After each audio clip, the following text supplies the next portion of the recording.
بھائی بزرگ اور عزیز ساتھیوں، ہجری کیلنڈر کے ہجری اعتبار سے تیسرا مہینہ ہے۔ محرم، صفر، ربیع الاول، جنوری، فروری، مارچ، اسی طریقے سے ہمارا یہ اسلامی تیسرا مہینہ ہے۔ اس کا نام ہے ربیع الاول۔ ربیع جو آتا ہے عربی کے اندر بہار کو کہتے ہیں، موسم بہار کو۔ اور اس ربیع الاول کے اندر اللہ کے نبی صلی اللہ علیہ وسلم دنیا میں تشریف لائے ہیں، اور اسی ماہ میں حضور اکرم صلی اللہ علیہ وسلم دنیا سے حضور اکرم صلی اللہ علیہ وسلم نے دنیا سے رخصت پائی ہے، یعنی اسی میں پیدا ہوئے ہیں اور اسی میں حضور اکرم کی وفات کی ہے۔ تو میرے بزرگ اور عزیز ساتھیوں، اس مہینے کو دیگر مہینوں پر فضیلت حاصل ہے۔ دیکھو، بہار یعنی حضور اکرم صلی اللہ علیہ وسلم تشریف لائے موسم بہار کہ حضور کے آنے پر لوگوں کی زندگیوں میں بہار آئی۔ کیسے بہار آئی؟ کہ اس طرح بہار آئی کہ جن کی زندگیوں کے چراغ گل ہو گئے تھے، بجھ گئے تھے، اخلاق اور تہذیب اور تمدن جن کے اندر نام ہی نہیں تھا، انسانیت کا نام جن کے اندر باقی نہیں تھا، بیٹیوں کو زندہ درگور کر دیا کرتے تھے، بیٹی کی پیدائش کو اپنے لیے ایک عار و شرم اور معاشرے کے اندر اپنے آپ کو ایک بیکار آدمی سمجھتے تھے، تو ایسی زندگیاں اونٹ کی مہنگیوں میں کھیلنے والے سمجھتے تھے۔ جہالائے عرب کا انہیں خطاب کیا جاتا، جہل غالب تھا، علم نہیں تھا۔ تو اللہ کے نبی صلی اللہ علیہ وسلم آئے، اس مہینے کی نسبت سے آپ نے سب کی زندگیوں میں بہار پیدا کی۔ جن کو بھائی ان کو اخلاق کا پتہ نہیں تھا، ان کو اخلاق کا کیمیا دے گئے۔ جن کو صبر کا پتہ نہیں تھا، وہ صبر اور استقلال کے پہاڑ بن گئے۔ یہ اللہ کے نبی صلی اللہ علیہ وسلم نے بہار دکھائی آنے کے بعد۔ اس وجہ سے اس نسبت سے یعنی ربیع الاول، بہاروں کا مہینہ، بہاروں کا موسم، حضور کی آمد اس دنیا کے لیے بہار بنی ہے۔ لوگوں کی زندگیوں میں نکھار پیدا ہوئے ہیں۔ لوگوں کو اولئک هم المفلحون کا خطاب ملا کہ جو کوئی سوچ نہیں سکتا تھا، جن کے بارے میں بھائی حضور کو یہ نہیں اندازہ لگایا جا سکتا تھا یہ قوم عروج پکڑ لے گی، تو ایک نبی کی آمد پر، ایک شخص کی آمد پر ان کو اولئک هم الصادقون کا لقب ملا۔ یہ سچے اولئک هم الفائزون کا لقب ملا، یہ تو کامیاب ہو گئے۔ اور وَكُلًّا وَعَدَ اللَّهُ الْحُسْنَىٰ، اللہ نے فرمایا اب انہوں نے اپنے جہل کو اس اعتبار سے ختم کیا کہ اب یہ سارے کے سارے جنتی ہیں، ہم نے جنت کا وعدہ دیا ہے۔ تو اس اعتبار سے اللہ کے نبی صلی اللہ علیہ وسلم اس مہینے کی نسبت سے کیا بنے ہیں؟ اس دنیا کے لیے بہار بنے ہیں۔ اس مہینے کو دیگر مہینوں پر فضیلت حاصل ہے۔ جب حضور اکرم صلی اللہ علیہ وسلم سے پوچھا گیا پیر کے روزے کے متعلق، حدیث میں آتا ہے کہ پیر کا دن کا جو روزہ رکھے گا اس کے بڑی فضیلت ہے۔ تو اللہ کے نبی صلی اللہ علیہ وسلم سے سوال کیا گیا، اللہ کے نبی نے فرمایا دیکھو، پیر کا دن کا روزہ اس اعتبار سے فضیلت رکھتا ہے کہ میں اس دن پیدا ہوا، پیر کے دن میں پیدا ہوا تھا، اس اعتبار سے اس کی فضیلت ہے، وہ حدیثوں میں موجود ہے۔ پھر فرمایا تو حضور اکرم صلی اللہ علیہ وسلم جس ماہ میں پیدا ہوئے ہیں تو اس ماہ کو دیگر مہینوں پر کیوں فضیلت حاصل نہ ہوگی؟ جب صرف روزے کی نسبت پر، صرف پیدائش کی نسبت پر اس دن کو فضیلت حاصل ہے اور اس دن کو افضل کہا جا رہا ہے، تو اس ماہ میں تو پیدائش ہوئی ہے، تو یہ مہینہ دیگر مہینوں سے افضل کیوں نہ ہو؟ اور بھائی بزرگوں، تو پیدائش ہوئی ہے، قول اس میں مختلف ہیں، کوئی کہتے ہیں 8 میں آئے ہیں، کوئی کہتے ہیں 10 ربیع الاول کو آئے ہیں، کوئی کہتے ہیں 12 ربیع الاول کو آئے ہیں، لیکن یہ پکا ہے کہ حضور اکرم صلی اللہ علیہ وسلم اس ماہ میں تشریف لائے ہیں، صبح کے وقت تشریف لائے ہیں، ابو طالب کے مکان میں حضور اکرم کی پیدائش ہوئی اور 12 ربیع الاول کو اس دنیا سے رخصت ہوئے۔ آج اسی کے تعلق سے، یعنی ابھی گزری ہے 3 یا 4 روز پہلے 12 ربیع الاول، اسی تعلق سے حضور اکرم صلی اللہ علیہ وسلم کی وفات کے متعلق کچھ پیش کرنا چاہتا ہوں۔ حضور اکرم صلی اللہ علیہ وسلم کی بھائی بزرگوں 53 برس عمر میں، 53 برس جب حضور کی عمر ہوئی ہے تو آپ نے مکہ سے مدینہ کی طرف ہجرت فرمائی۔ 10 برس آپ مدینہ میں مقیم رہے، 10 برس آپ نے مدینہ میں قیام فرمایا۔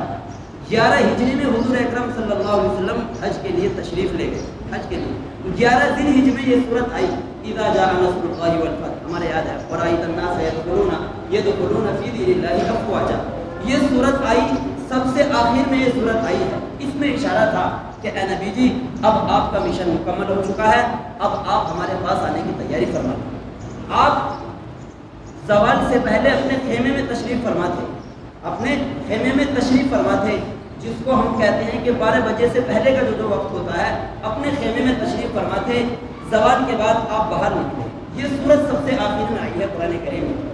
آپ نے باہر نکلے اور تینوں شیطانوں کے پتھر مارے، کیونکہ آپ حج بھی کر رہے تھے. تینوں شیطانوں کے پتھر مارے، پھر اپنی اونٹنی عصبہ پر سوار ہوئے اور لوگوں سے ایک عجیب بات ارشاد فرمائی اور لوگوں میں ایک پیغام پہنچا، یا ایھا الناس عسیٰ اللہ تلقانی بعد عامی ھذا. اے لوگوں، یہ میری اور تمہاری آخری ملاقات ہے، آج کے بعد تم مجھے نہیں دیکھ سکو گے. پھر آپ واپس ہوئے، اس اعلان کو کرنے کے بعد آپ واپس ہوئے اور واپسی پر آپ نے معاذ بن جبل کو مدینہ سے یمن روانہ فرمایا. مدینہ سے یمن روانہ فرمانے کے لیے معاذ بن جبل اس امت کے سب سے بڑے مفتی گزرے ہیں، سید العلماء میں ان کا شمار ہے، سب سے بڑے فتوے والے اللہ کے نبی کے زمانے میں گزرے ہیں. فرمایا ان کو رخصت کرنے کے لیے 7 میل پیدل چلے ہیں، ایسی محبت تھی، علم کی نسبت پر ایسی محبت تھی کہ کسی کو رخصت کرنے کے لیے نہیں چلتے تھے، مسجد ہی سے روانہ فرما دیتے تھے. لیکن معاذ بن جبل کے ساتھ چلے. جب سفر کا آخری پوائنٹ آیا تو فرمایا، معاذ عسیٰ اللہ تلقانی بعد عامی ھذا، عسیٰ اللہ تلقانی بعد عامی ھذا. معاذ آج کے بعد مجھے نہیں دیکھ سکے گا، ہاں جب تو واپس آئے گا تو مدینے میں میری قبر تو دیکھے گا لیکن مسجد میں مجھے نہیں دیکھے گا. آپ کی جدائی کا غم کر کے اور آپ کی جدائی کا تصور کر کے پھوٹ پھوٹ کر رونے لگے. ہاں معاذ بن جبل پھوٹ پھوٹ کر رونے لگے. آپ کی آنکھوں میں آنسو آئے. معاذ سامنے کھڑے، آپ نے منہ چھپایا تاکہ معاذ نہ دیکھ سکے. معاذ پیچھے ہو گئے اور آپ نے اپنا یوں چھپانے کے ساتھ ساتھ اپنی آنکھوں سے آنسو پوچھے اور فرمایا، معاذ غم نہ کر، جو تقوی پر مرے گا وہ میرے سب سے قریب ہو. تو میری جدائی کا غم نہ کر، تقوی پر جو زندگی گزارے گا وہ کہیں کا بھی رہنے والا ہو، کسی خاندان سے متعلق ہو، وہ میرے سب سے قریب ہوں گے، جو اللہ سے حیا کرنے والے ہوں گے، جو اللہ سے شرم کرنے والے ہوں گے، جو نیکیوں میں رغبت کرنے والے ہوں گے، جو گناہوں سے بچنے والے ہوں گے، جو ایک دوسرے کے حقوق کو ادا کرنے والے ہوں گے، جو اپنی زندگی کو اچھا گزار کر آئیں گے، وہ میرے سب سے قریب ہوں گے. تو غم نہ کر. تو 29 سفر آپ نے یہ اعلان اور آپ نے یہ خبر دی معاذ بن جبل کو. 29 سفر آ گیا، جو پچھلا مہینہ گزرا ہے 29 سفر آیا. عصر کی نماز کے بعد ایک جنازہ تھا، اس کو پڑھانے کے بعد آپ جنت البقیع تشریف لے گئے اس کو دفن کرنے کے لیے. جب وہاں سے واپس ہوئے تو واپسی پر آپ کو درد ہوا، سر درد ہوا اور درد کے ساتھ ساتھ بخار تیز ہو. اس دن باری حضرت عائشہ رضی اللہ عنہا کے گھر کی تھی. گھر میں داخل ہوئے، گھر میں داخل ہوتے ہوتے یہ سر درد کے ساتھ تیز بخار ہو گیا. 2 بیماری جمع ہو، مسلسل سر درد اور مسلسل بخار. یہ دونوں چیزیں آپ کو 14 دن نہیں ہے، 14 دن مسلسل آپ بیمار رہے ہیں. 29 اور 30 2 دن یہ پچھلے مہینے کے 29 30 2 دن یہ اور 12 دن اس ماہ کے یعنی ربیع الاول کے 12 تھے. تو 12 2 14 دن آپ نے مسلسل بیماری دیکھی ہے، مسلسل سر درد اور مسلسل سر بخار.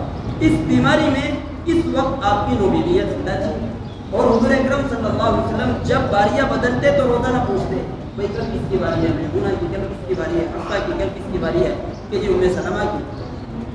تو بیگمات نے اس سے سمجھا کہ اللہ کے نبی صلی اللہ علیہ وسلم یہ چاہتے ہیں کہ میں بیماری کا ایام حضرت عائشہ کے یہاں گزاروں، ورنہ آپ کو تو پتہ ہے کہ کل کس کی باری ہے، خود آپ کو پتہ ہے. تو یہ سمجھا کہ میں اللہ کے نبی یہ چاہتے ہیں کہ میں بیماری کا ایام حضرت عائشہ کے یہاں گزاروں. تو اللہ کے نبی حضرت میمونہ کے گھر آرام فرما ہے. اس حالت میں باقی 7 بیگمات جمع ہوئی اور سب نے کہا اللہ کے نبی آپ بیماری کا ایام اماں عائشہ کے یہاں گزار لیں اور جب اللہ آپ کو آرام دے دے، اللہ آپ کو شفا دے دے تو ہماری ترتیب دوبارہ شروع فرما دینا. یہ سن کر آپ نے تمام بیگمات کا شکر ادا کیا. اس لیے میرے بزرگ اور عزیز ساتھیوں، اسلام جب دوسری شادی کی اجازت دیتا ہے تو عدل کی شرط لگاتا ہے، فِإِن لَّمْ تَعْدِلُوا. اگر عدل نہیں کر سکتے قرآن کریم نے فرمایا فَوَاحِدَةً أَوْ مَا مَلَكَتْ أَيْمَانُكُمْ، صرف ایک ہی کافی ہے. اس لیے اللہ کے نبی نے فرمایا کہ جس نے دوسری شادی کی اور عدل نہ کیا، انصاف نہ کیا، اب چاہے وہ کتنے ہی مراقبے کر کر آوے، چاہے کتنی ہی نمازیں پڑھ کر آوے، کتنی ہی روزے اور صدقہ و خیرات کر کر آوے، اس کا پورا ایک آدھا حصہ فالج زدہ ہوگا، فالج زدہ ہوگا. جس نے دوسری شادی کی اور انصاف نہیں کیا، عدل نہیں کیا، پورا آدھا حصہ فالج زدہ ہوگا. اس لیے میرے بزرگ اور عزیز ساتھیوں، اسلام نے جب دوسری شادی کی اور دوسری نکاح کی اجازت دی ہے تو عدل کی شرط لگائی ہے. تو جب بیگمات نے کہا کہ اللہ کے نبی وہاں آرام فرمانے، آپ نے سب کا شکر ادا کیا. اس کے بعد علی اور عباس کو بلایا. علی فضل ابن عباس آپ کے کزن یعنی چچا بھائی، ان دونوں کو بلایا اور ان دونوں کے ہاتھوں پر، ان دونوں کے کاندھوں پر یوں ہاتھ رکھے اور آپ چل رہے ہیں بیماری کی وجہ سے پورے پاؤں زمین پر ٹیک نہیں لگا، ٹیک بھی نہیں پا رہی ہیں، اور اسی حالت میں اماں عائشہ کے گھر میں داخل ہوئے ہیں، اور یہ پیر کا دن ہے، اور اگلے پیر کو آپ اماں عائشہ ہی کے گھر سے اپنے اللہ کی طرف چلے گئے، اپنے اللہ کی طرف کا سفر شروع کر دیا ہے، یعنی آخری ہفتہ آپ نے حضرت عائشہ کے یہاں گزارا، اس کے یہاں آخری ہفتہ اللہ کے نبی صلی اللہ علیہ وسلم نے حضرت عائشہ کے یہاں گزارا۔ آپ نماز پڑھانے کے لیے تشریف لاتے، چلے جاتے، تو آخری ہفتہ حضور اکرم صلی اللہ علیہ وسلم نے حضرت عائشہ کے یہاں گزارا۔ کس کے ساتھ ہے؟ فضل علی کو، حضرت علی اور فضل ابن عباس کے کاندھوں کا آسرا لے کر آپ تشریف لائے۔ صحابہ آتے، ملاقات کے لیے آتے، حاضر ہوتے، وہاں حضرت عائشہ رضی اللہ تعالیٰ کے گھر میں قیام ہے، صحابہ آ رہے، آپ دیکھ کر روتے اور فرماتے میں تمہیں اللہ کی سپرد کرتا ہوں، اور یہ دعائیں دیتے آباکم اللہ، حفظکم اللہ، نصرکم اللہ، اللہ تمہارا ساتھی ہو، اللہ تمہارا معین ہو، اللہ تمہارا مددگار ہو۔ صحابہ روتے، دیکھ کر روتے۔ عبداللہ بن مسعود چھوٹے ہیں، کہا یا رسول اللہ لگتا ہے جانے کا وقت، یا رسول اللہ جانے کا وقت ہے، ایسی بات ارشاد فرمائیں کہ ہاں جانے کا وقت ہے۔ تو اللہ کے نبی آپ کو غسل کون دے گا، آپ کو کفن کون دے گا، آپ کا جنازہ کون پڑھائے گا؟ آپ نے فرمایا مجھے غسل دیں گے میرے اہل بیت، میرے گھر والے، اور مجھے کفن کون دیں گے کہ میرے گھر والے، میرا جنازہ کون پڑھائیں گے؟ آپ رونے لگے۔ آپ نے فرمایا جب تم مجھے غسل دے دو چلے جانا، سب باہر چلے جانا، سب سے پہلے میرے دو وزیر آئیں گے، جبرائیل اور میکائیل، اور وہ دونوں آ کر میری نماز میرے اوپر درود و سلام پڑھیں گے۔ ہمارے ایک بات سمجھ لیں، ہمارے نبی کا جنازہ میرے بھائی بزرگ اور ساتھیوں ایسا نہیں ہوا جیسا ہمارا ہوتا ہے کہ پیچھے صفے ہیں اور اللہ اکبر، ایسا نہیں ہوا۔ آپ نے فرمایا کہ دیکھو میرا جو جنازہ ہوگا اس طرح ہوگا، یہ حکم الہی ہے، یہ اللہ کی جانب سے ایسا ہی امر تھا اور ایسا ہی فیصلہ تھا کہ سب سے پہلے جبرائیل اور میکائیل آئیں گے، یہ دونوں میری چارپائی کے برابر میں آ کر درود و سلام پڑھیں گے، جس طرح پڑھا ہوگا اس کی کوئی صلاحت نہیں ہے کہ وہ آ کر کے چلے جائیں گے۔ اس کے بعد ساتوں آسمان کے فرشتے باری باری آ کر میرے اوپر درود و سلام پڑھ کر چلے جائیں گے۔ جب یہ سب چلے جائیں گے، سب سے پہلے میرے خاندان یعنی میرے اہل بیت کے مرد آئیں گے، اس کے بعد ان کی عورتیں آئیں گی، اس کے بعد ان کے بچے آئیں گے، اور اس کے بعد ان کی نوکرانی آئیں گی، اور وہ بھی میرے اوپر درود و سلام پڑھ کر چلے جائیں گے۔ اس کے بعد آپ نے فرمایا کہ مدینہ والوں کے مرد آئیں گے، پھر ان کی عورتیں آئیں گی، پھر ان کے بچے اور ان کے بچے اور بچیاں اور ان کی نوکرانی۔ اسی اعتبار سے اللہ کے نبی صلی اللہ علیہ وسلم نے ترتیب بتائی۔ پھر فرمایا کہ مجھے اللہ کے سپرد کر دینا، کیا فرمایا کہ پھر مجھے اللہ کے سپرد کر دینا۔ پھر اللہ کے نبی نے ایک عجیب بات ارشاد فرمائی جو کسی نبی نے نہیں فرمائی، فرمایا کہ جو میرے بعد میری امت آوے گی اس کو میرا سلام کہہ دینا، اور ان سے کہنا جو ان کے بعد آئیں گے ان کو بھی میرا سلام کہہ دینا۔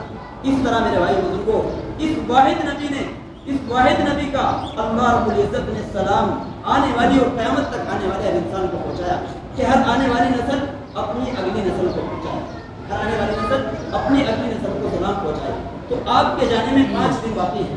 آپ نے فرمایا کہ بھائی مجھے 7 کنوؤں کے پانیوں سے غسل کرایا جائے، اس سے 7 کنوؤں کے پانیوں سے غسل کرایا جائے۔ تو 7 کنوؤں کا پانی لایا گیا مشکلوں میں بھر کر۔ حضرت عائشہ کے گھر یہاں کوئی ایسا ٹپ نہیں تھا جس میں آپ نہا سکے، تو حضرت حفصہ کے گھر سے ٹپ آیا، آپ بیٹھے، کرتا اتارا، آپ نے تہمد باندھا ہوا تھا، تھوڑا تھوڑا پانی ڈالا، تھوڑا تھوڑا پانی۔ جب تھوڑا تھوڑا پانی 7 کنوؤں میں ڈالا گیا تو اس سے بخار کی شدت کم ہوئی، لیکن سر درد تھا، سر درد کی وجہ سے سرخ پٹی، لال کلر کی پٹی اپنے ماتھے سے باندھی ہوئی تھی۔ اس وجہ سے فرماتے ہیں کہ بخار میں ایسا کر لینا چاہیے۔ اللہ کے نبی نے سر سے پٹی باندھی ہوئی تھی تو بخار کی شدت کم ہوئی، طبیعت میں بشاشت آئی۔ طبیعت میں جب بشاشت آئی، آپ نے ان دونوں کو فضل بن عباس اور حضرت علی کے کاندھوں کا آسرا لے کر مسجد میں جلوہ فغن ہوئے، مسجد میں تشریف لائے اور منبر پر بیٹھے اور لوگوں سے کہا لوگوں سنو، اب میرے جانے کا وقت ہے، یہ میرے آخری ایام چل رہے ہیں، میں ایک بات پوچھنا چاہتا ہوں، آج تمہارے پاس حاضر ہوں میں۔ زندگی بھر میں نے کسی کا دل دکھایا ہو، یا کسی کا کوئی حق دبایا ہو، یا کسی کا مال میرے اوپر ہو، یا کسی کو چھڑی ماری ہو، یا کسی کو تھپڑ مارا ہو، آج میں اپنی جان اور مال کے ساتھ تمہارے سامنے حاضر ہوں۔ آج میں اپنی جان اور مال کے ساتھ تمہارے سامنے حاضر ہوں، مجھ سے یہی بدلہ لے لینا، کل قیامت کے دن میرے خلاف کوئی مقدمہ درج مت کرنا، میں آخرت کی حساب کی سختی کو برداشت نہیں کر سکتا۔ اوئے ہوئے، وہ نبی بھائی بزرگوں جس کے لیے دنیا سجائی گئی ہو، وہ دنیا سے رخصت ہوتا ہوا یہ کہہ رہا ہے، یہ کہہ رہا ہے کہ جس سے ذرہ برابر بھی ناانصافی نہ ہوئی ہو. آج میرے بزرگ اور عزیز ساتھیوں، میں اپنی ذات پر غور ڈالوں کہ مجھ سے کتنی زیادتی ہوئی ہیں، میں نے کتنے ایک دوسرے کے حق میں کیا کیا ہے، تلفی کی ہے. اس لیے میں اپنی ذات کے اوپر غور کروں کہ جب وہ نبی کہہ رہا ہے اور بار بار اصرار کر رہے ہیں کہ لوگوں آج میں اپنی جان اور مال کے ساتھ حاضر ہوں، مجھ سے یہی بدلہ لے لینا. دہراتے رہے، ظہر کا وقت آ گیا، صحابہ روتے رہے، کوئی نہیں اٹھا. جب ظہر کی نماز پڑھائی پھر یہی بات ایسے ممبر پر تشریف فرما ہوئے اور فرمایا لوگوں دیکھو یہی مجھ سے حساب لے لینا، میں آخرت کی حساب کی سختی کو برداشت کرنے کے قابل نہیں ہوں، اس لیے مجھ سے بدلہ لے لو. تو ایک صحابی کھڑے ہوئے، یا رسول اللہ مجھے 3 روپے دینے ہیں. کہ جی دینے ہیں؟ ہاں جی ضرور دینے ہیں. کہ میرے یاد نہیں ہے، یاد دلا دو. کہ جی آپ کے پاس ایک سائل آیا تھا اور اس نے یہ کہا تھا، آپ کے پاس ایک سائل آیا تھا تو آپ نے مجھ سے کہہ دیا تھا اور میں نے دے دیے تھے. آپ نے کہا تھا کہ بھائی بعد میں دے دوں گا. ہاں کہ یاد آ گئے. آپ کے سامنے آپ کے کزن فضل ابن عباس کھڑے ہوئے تھے، یعنی چچا بھائی چھوٹے. کہ فضل میرا قرضہ اپنے ذمہ لیتے ہو؟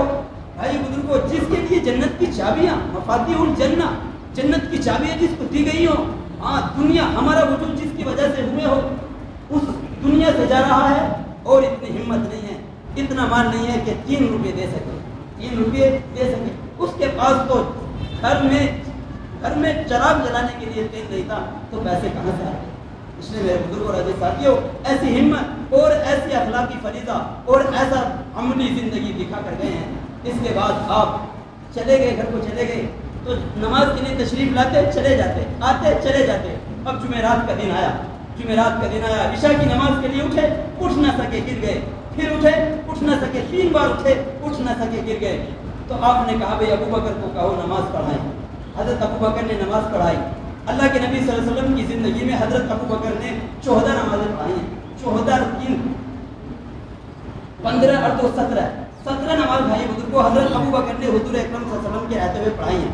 ایک تو جمعہ، ہفتہ اور اتوار، 15 نمازیں تو یہ، اور جمعرات کی عشاء، اور جس دن انتقال ہوا ہے ظہر، پیر کے دن کی فجر، 17 یہ نمازیں حضور اکرم صلی اللہ علیہ وسلم کی زندگی میں حضرت ابو بکر نے پڑھائی ہیں. ہفتے کے دن یعنی رخصت ہونے سے 2 دن پہلے، 1 دن پہلے، ہفتے کے دن ظہر یا عصر کی نماز میں اللہ کے نبی آئے. اللہ کے نبی صلی اللہ علیہ وسلم آئے، ابو بکر نماز پڑھا رہے ہیں اور دیکھا کہ اللہ کے نبی کو محسوس کیا رہے ہیں تو پیچھے ہٹنے لگے. آپ نے اشارہ کیا کہ نہیں یہی رہنا ہے. تو اللہ کے نبی صلی اللہ علیہ وسلم حضرت ابو بکر کے بائیں جانب آ کر آپ نے حضرت ابو بکر کی امامت میں ظہر یا عصر کی 4 رکعت نماز ادا کی. 4 رکعت یہ آپ کی آخری نماز تھی اپنی امت کے لیے. اس کے بعد آپ نے اپنے اللہ کی طرف کا سفر شروع کیا. پھر بھائی بزرگوں اور عزیز ساتھیوں، 12 ربیع 10 یعنی جمعے کا دن آیا، جمعرات سے جمعے کا دن آیا، ہفتے کا دن آیا، اتوار. 3 دن جبرائیل آئے اور یہ فرمایا اللہ کے نبی ہمیں یہ حکم ہوا ہے کہ میرے نبی کا حال پوچھ گاؤ کہ کیسی زندگی گزار رہے ہیں، صحیح بھی ہے یا نہیں ہے. کل ملا کر مختصر یہ کہ 12 ربیع الاول آئے، 11 ہجری، جیسا آج چلانا 1444 ہجری، 11 ہجری اور 632 عیسوی، 2022 ہے نا، تو 632 عیسوی 11 ہجری ظہر کا وقت پیر کا دن آ گیا اور موت کا فرشتہ دروازے پر، اور فرمایا اندر آنے کی اجازت چاہتا ہے. یا رسول اللہ موت کا فرشتہ اندر آنے کی اجازت چاہ رہا ہے کہ میں نے کوئی منع کیا ہے، آ جائے. بھائی بزرگ کو فرمایا السلام علیکم یا رسول اللہ، اللہ کے نبی آپ پہلی ہستی ہیں جس کو ہم نے سلام کیا.